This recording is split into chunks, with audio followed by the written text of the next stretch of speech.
Hello, I'm Blue, and in today's video I'll show you how I draw perspective. But before I start, today's video is sponsored by Skillshare.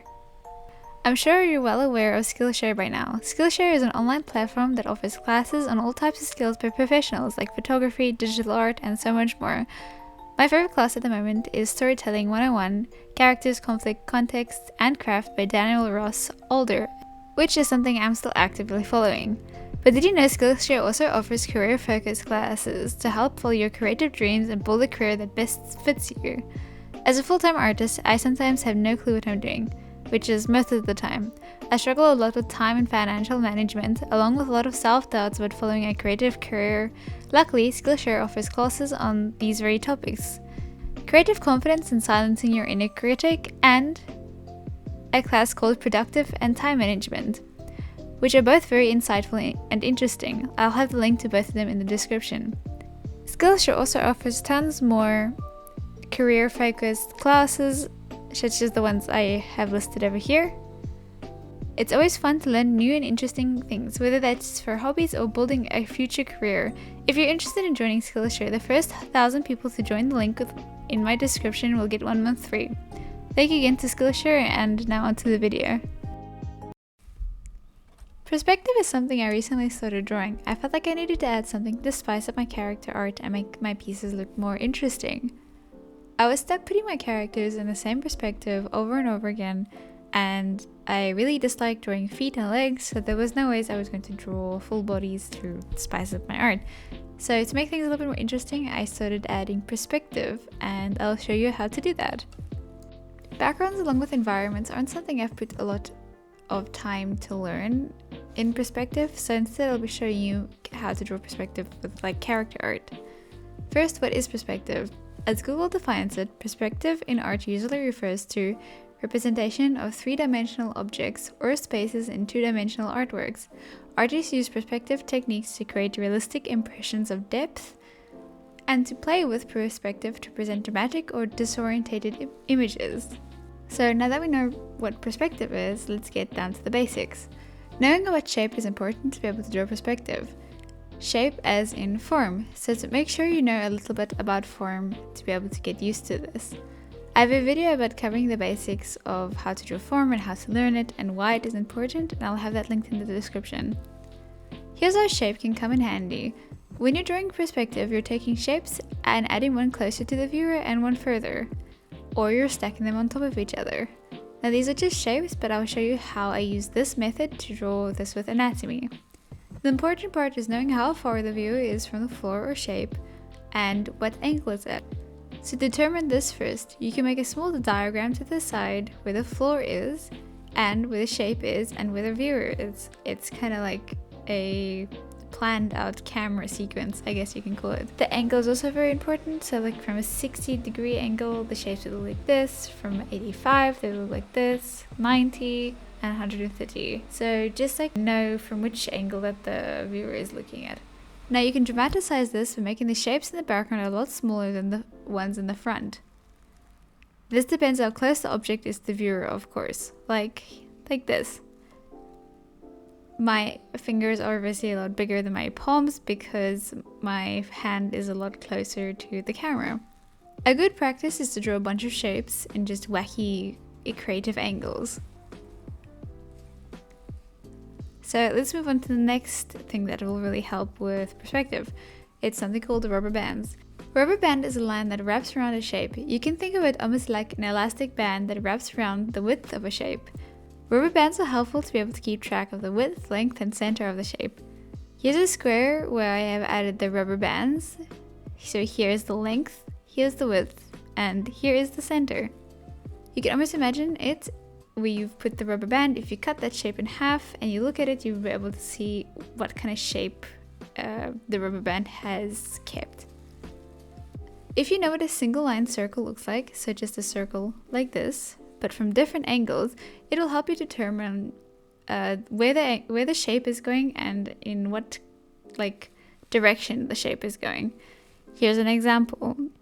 As you can tell, the circle angle changes the more my arm moves. So if my arm moves downwards, the circle is now angled like this, but if I move it towards the camera. It's kind of angled like this. Now, if you learned this, this will help when you're drawing perspective. I have 2 rubber bands here on my arm. The space between the rubber bands won't change from the side view. They're equally apart. But the moment I start moving my arm towards the viewer, the space between the 2 rubber bands will get smaller and smaller. But you will still see the 2 rubber bands on my arm because they won't just disappear for no reason. This is called foreshortening. You want to make sure you can fit the right amount of rubber bands on the shape you've added from all different angles. I promise this makes perspective so much easier, especially angling body parts and making sure the body parts kind of stay the same proportions as they're meant to be so they don't kind of look wacky. For shortening, it is important to keep in mind the width and the size of an object. If an object behind is bigger and the object in the front is smaller, you will see the object behind through the one that's in the front because it's a lot bigger, and it will show.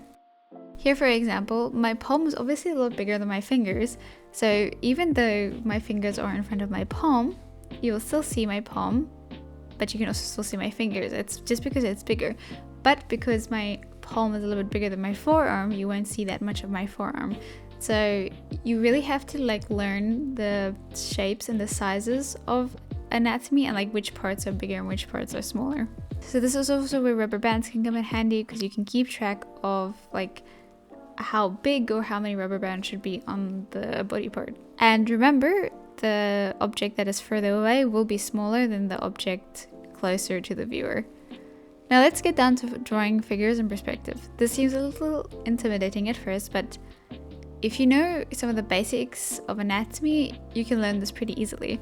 First thing is to know the shape of anatomy. I have a video of how I made anatomy into simple shapes if you're interested, linked in the description, or you can figure it out on your own and break the anatomy down into shapes that you understand.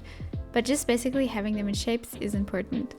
But the important thing is just being able to put them into shapes, so you'll be able to stack and figure out where everything should be going when you start drawing it. For example, here are an arm, and here are the shapes I use to define them. I've added rubber bands to the arm, right? I will keep the diagram to the side so it's easier to see which shapes should come first. So I want to put the fingers and hands closer to the viewer, so it'll be this shape first, and then this shape, and then this shape, and then the shoulders. So I'm just gonna go down in a line like this. Make sure you're keeping the rubber bands there even when you're drawing them in perspective. So here I will start drawing the finger. I know what the finger looks like. I know what the cylinder looks like from all shapes and sizes, so just drawing this is a lot easier. Then I'll move to the palm, then I'll draw the forearm, and then the upper arm, and then the shoulder.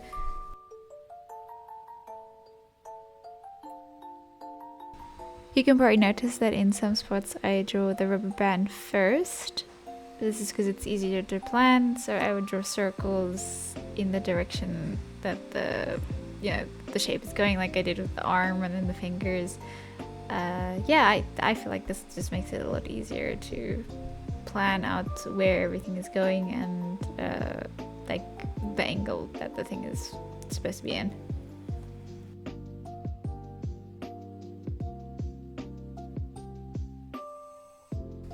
It's basically like stacking shapes from front to back.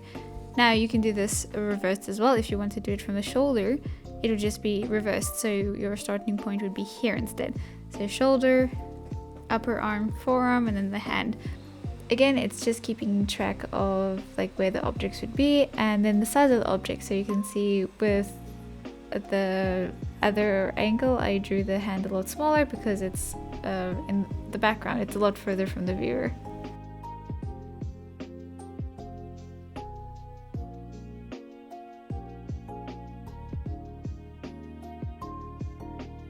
And here I'm just showing you the shapes I use. As you can tell, they're just cylinders. So if you learn to draw cylinders, you can basically draw almost anything. Another method to do with rubber bands is something called spiraling. This is instead of drawing the actual shape first, you will instead draw spirals in the direction the shape is going. You can think of these spirals as rubber bands, but they're all connected together. So use the spiral method to plan out in what direction or perspective the body part or shape will be in. The spiral method can be very useful to draw for foreshortening, since you can make the spirals go from bigger to smaller, which can lead to some pretty neat and interesting perspective drawings. Like in this drawing, I started the spirals from bigger for his feet and then made them smaller towards his head, because that's further in the background. And that helped me plan out the body and in which direction it would go. It's also very useful for width and overall shape, since the spiral will be the same size as the rubber bands would portray. Just think of it as more aggressive rubber bands.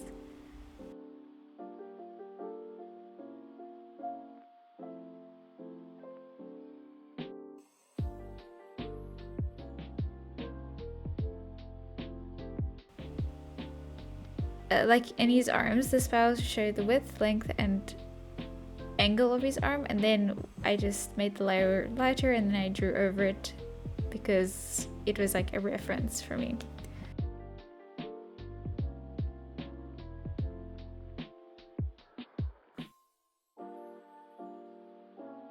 Now once you're comfortable with anatomy, you can do this with the whole body. This requires a lot of thought and to keep track of all the shapes and the replacements.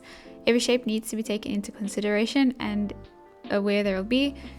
Again, make sure you're keeping track of the rubber bands and like making sure that the width, you're thinking about like every body part as a full shape, not just as like a line. So from top view, you'll start from the head and torso, arms, crotch, legs, and then feet. And then you can do that opposite as well, like I did over here. Even adding just like a little bit of perspective to a piece can make it look a lot more interesting and doesn't have to be this tricky. You can like just like lift an arm towards like the viewer, or you can have like an arm further back from the viewer.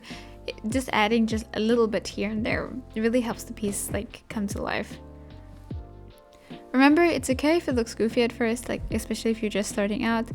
I think that's the funnest part about learning perspective, is like there's like not much rules. It kind of look kind of messed up because, you know, it's perspective, it's goofy.